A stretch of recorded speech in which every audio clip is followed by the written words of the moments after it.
Mukapin sa usa ka libo ka mga residente nga mga lumulupyo sa Purok Size Dunya Consuelo, particular sa sitio Malanoy, din ang mapa niini sa DNR ang nasakop sa barangay San Antonio.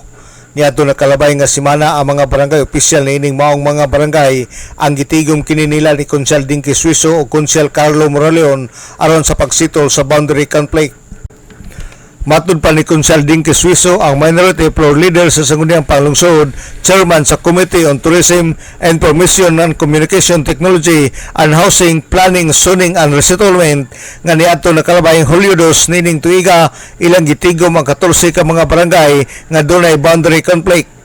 Sa 14-13 nini ang misubmit sa Joint Affidavit of Resolution nga ang maong barangay nagkasinabot ug usa nini ang wala misubmit sa Joint Affidavit of Resolution ang barangay San Antonio ug barangay Dunya Consuelo.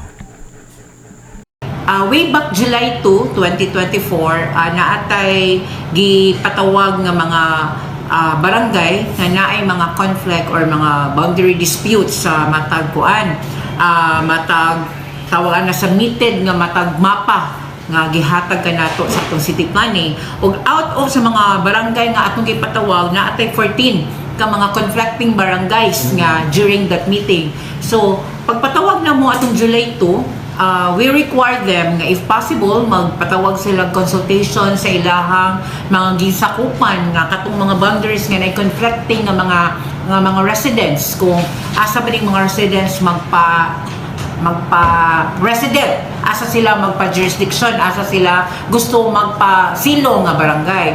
So, we have them independently nga mag-conduct silang mga consultation sa matag barangay, and then after that, na sila mga deadline no nang adtong July 22 na atay mga 13 kabuok nga mga barangay nga ninghatag na sila hang Joint Affidavit Resolution nga nagkasinabot na sila nga kining mga tawhana o kining mga disputed nga mga boundaries ning kuan na ning sugot na sila nga magpaalayon ani nga particular nga barangay mga sila na gusto. So nagpagawa sa joint affidavit. Kung ang mapa mo basihan ang Purok Size sa Dunya Consuelo, ang maong lugar ang nasakop kini sa San Antonio. Gusto unta nga kuhaon sa San Antonio ang maong lugar apan ang mga residente gusto nga magpasakop sa barangay Dunya Consuelo.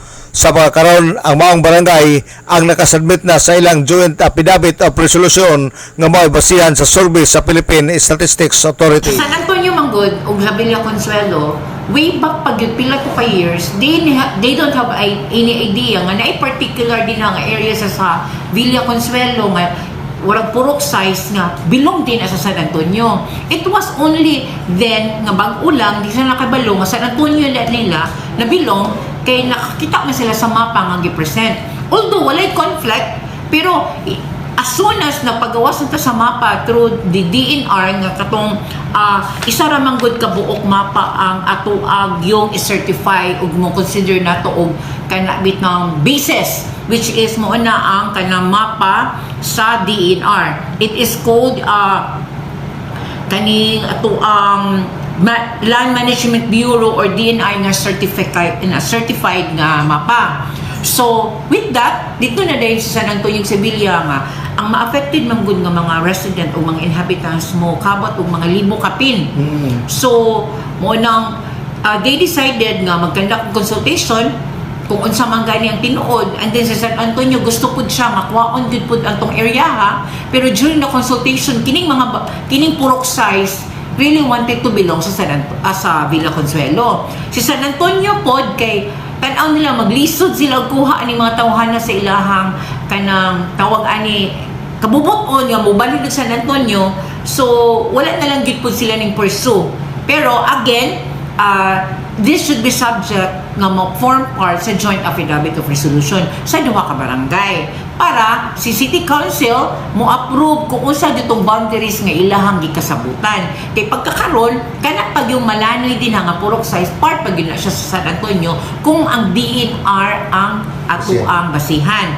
But because of the joint resolution, guided na dahil si PSA nga kung mag-conduct na ganig survey for the national tax allotment, kabalo na si PSA nga katong particular area dito based sa joint affidavit of resolution nga belong yuto ni Villa Consuelo, dili ni San Antonio.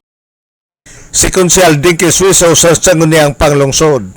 Dako ang pasalamat ni Konsehal Suiso nga nahatagan na o kasulbaran ang barangay boundary conflict. Alang sa DXDD Radio Campana, ang radyo sa simbahan, WD45, Dudong Bargamento, Danag sa Dakbayan.